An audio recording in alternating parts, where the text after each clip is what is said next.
So today I'm doing something a little different. We're doing a review on this code reader that I got in the mail. I promised I would do a review on it. I've been slacking. We're going to do a review on it today. I'm going to hook it up to the Eclipse and we're going to hook it up to the Nissan. And I know they both have codes on them. I wasn't going to clear the codes on the Eclipse, but I thought this is a perfect opportunity to do it. So we'll start it up and go through some of the features on it, and we'll use it on both vehicles and clear the codes, which I know they'll come back on the Nissan, but the Eclipse codes should stay out because I just put a new O2 sensor on. So this is an ANCEL ABS and airbag reset tool. It's the AD610 Elite. I told him to send me the Elite one because he was going to send me the standard one, but the standard one he told me was not compatible with the Eclipse or the Nissan. You can get this on Amazon, and I'll put the link in the description. I'll also put it in the video right here. But this code reader does OBD2. It also says it does OBD1, but you will need adapters. ABS, SRS, and it also does SAS, which is steering angle sensor. That has to do with your clock spring or something or other with that. I've never messed with it. I'm not going to get into it in this vehicle, but if you're familiar with it, this code reader does it. Now, they told me whenever he sent this to me that it wasn't compatible with the Nissan, and I found out otherwise. I hooked it up to the Nissan and it found factory codes, and it sent me straight to the, well, not straight to, it told me to pick the vehicle type and everything, and I did that, and then it went straight in. But the fact that it automatically detected that there was factory codes instead of just bringing up the generic ones, I thought was pretty cool. I have a code reader that doesn't do that. It's either you pick the generic codes or you go into manufacturers, pick your vehicle, and then go through that way, and then still there's a lot of different options when you get in there. I found this actually works a little better, and it's a little bit more compact, so it's more convenient when you're moving, you know, traveling and stuff. The other one I got, it's square shaped. It's just like twice the size of this thing. So let me go out here and we'll hook it up and I'll go through some of the features. So the good old Eclipse is getting there. We had a storm last night. There's stuff everywhere. But the front end is pretty much repaired. I gotta scuff the bumper and stuff, but anyway, that's not what this video is about. There is a mess here. This is what the video is about. This is what comes in the box, a nice carrying pouch for your code reader. Let me get inside here. Have a seat. I need to put the seat back. I can't fit. I'm also doing a durability test at this point because this bag is soaked, because that toolbox that I have, thinking that it would seal up and not let any water in, did not, and this pouch is soaking wet. So it got a little wet last night, so we'll test the durability on it. You'll get the code reader, you'll get a regular OBD2 cord, no adapters for OBD1, and you'll get this USB cord for plugging it in for updates. All the information is stored on a micro SD card. It's on the side. That's also where you plug your USB in when you plug it into the computer. And that'll give it power if you don't want to plug it into a vehicle and you just want to test it out. You can plug it into your computer and it'll power up and everything because it's not self-powered. So let's plug it into the car. I know I have codes and we'll go through it. This is a lot harder to do one-handed than I anticipated. But anyway, if you want to take your OBD2 plug, let me move this bag out of the way, and plug it in. You'll have a plug up under the dash. Just feel around until you feel it. Okay, it's over here on this side, and it only goes in one way. That's what she said. Figure it out for yourself. If you had a kid's toy where you got to fit the block in the hole, just use your common sense and try to do it that way. I hope it's coming up clear on my camera here. I have a check engine light. You can see oil light's irrelevant. Let me turn my gauge lights off. So we are going to check the OBD2 codes. Alright, so it went through. this is just your system status. So I'm going to hit OK. And it did not detect that there were factory codes for this. So I'm just going to go ahead and go to read codes and stored codes, O2 sensor. Okay, so we'll go back. We'll do pending codes. There's no pending codes right now. Okay, so I'm going to go back. We're going to go to erase codes. Are you sure? Yes. Erase is done. Okay. Check engine lights out.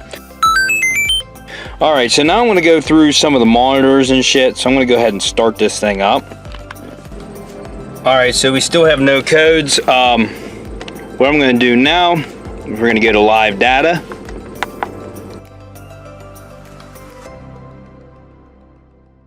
This one is reading them all. You can only do 4 at a time on the other one that I have, I believe so. But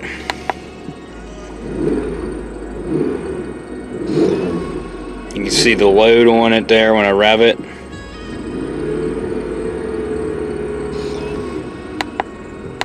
Another thing you can do, you can see one graphic. Let me see, let me go to RPM. And we'll pick one graphic. And it's going to bring me a graph up. And you can do 2 graphs too.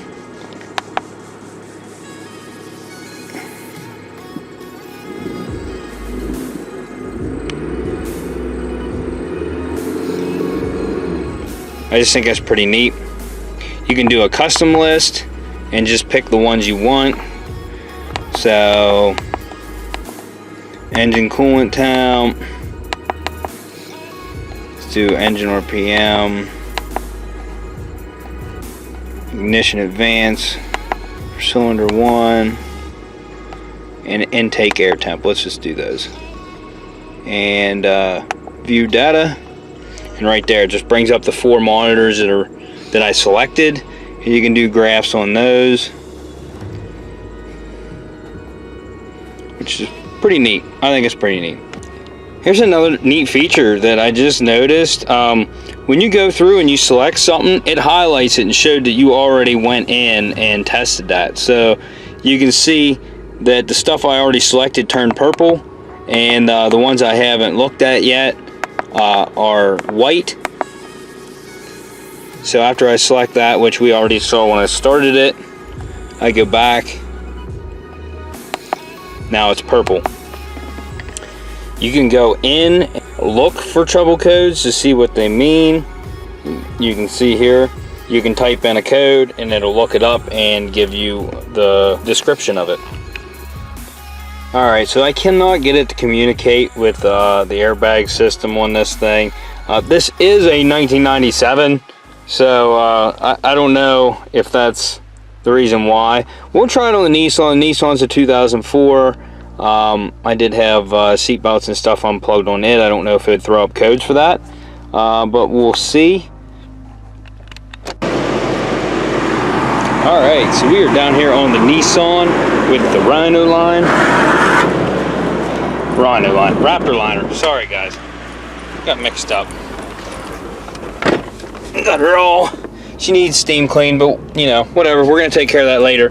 Right now, we are gonna try the ANCEL code reader on this, and I'm just gonna plug it in while it's running. All right, so we're plugged in. Currently, no codes on the dash. I do know the knock sensor is gonna come up whenever I check it though. So I'm gonna go to OBD2. We'll see if this does what it did last time and finds factory direct codes. All right, so I'm surprised it did not find them this time. I can't remember what code it was that it found last time, but I'm going to read the codes. We'll see what stored codes we have. Obviously, there's our knock sensor. I knew that. Go back, pending codes, knock sensor. So I'm going to go back and erase those. They will come back on. No big deal. But I'm going to try the ABS SRS. We'll try the airbag ones first here. Alright, so it couldn't auto detect the... Okay, I couldn't auto detect the VIN number on this. I tried to automatically search, so I had to manually go in and select which country, the engine code, and everything. So I got a fault on ABS, I2, and then airbag, it says pass, no fault. So, okay, this was ABS. We got fault codes for front right hand sensor, front right left hand sensor. Don't know what they are. They're not throwing up a code on the dash. So I'm going to go back and I'm going to quick erase those. Erasing.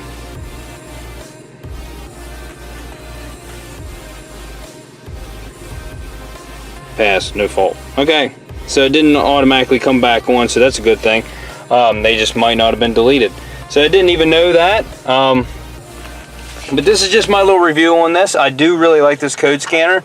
I like it better than the one that I went out and bought for $150. This is basically the same price on Amazon. It's around $150. I'll have to look it up to make sure. But thanks for tuning in, guys. I just wanted to show you a little bit. I wish I knew a lot more about these code readers, but I'm just a basic user. I don't use code readers all the time, just, you know, to check and erase codes. Never really got into diagnostics and stuff with it, but you get the gist of it. It does a lot of things. If you want one that does like TPS sensors and more than that, you'll have to upscale to maybe the next model. I don't know which model does that, but yeah, this thing's still good. If you're picking up cars at salvage auctions, a code reader that does SRS and ABS is a must. So the guy that sent this to me, he is going to provide me with a promo code, but not until the day before I release this video. So I can't give it to you right now, but I will put it down in the description. If you don't see it down in the description below, then he didn't give it to me, but he told me he was going to give me a promo code Saturday night. I'm releasing this Sunday. I'm not going to hold off on editing my video until, you know, the last minute. So that's what he gets. It's going to be down in the description below. I don't know how good it is. It might be a great deal. It might suck, but whatever. If you like this, go check out some other videos, like, subscribe, and we'll see you on the next one. Peace out! He's pushing it.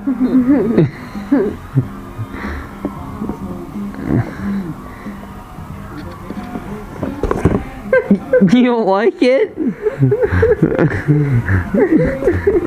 That was funny. You don't like it? I need a picture. Stewie. Yeah, he's cute. He's a cute one.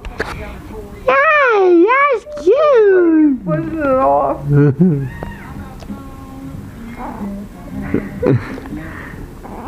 Aww.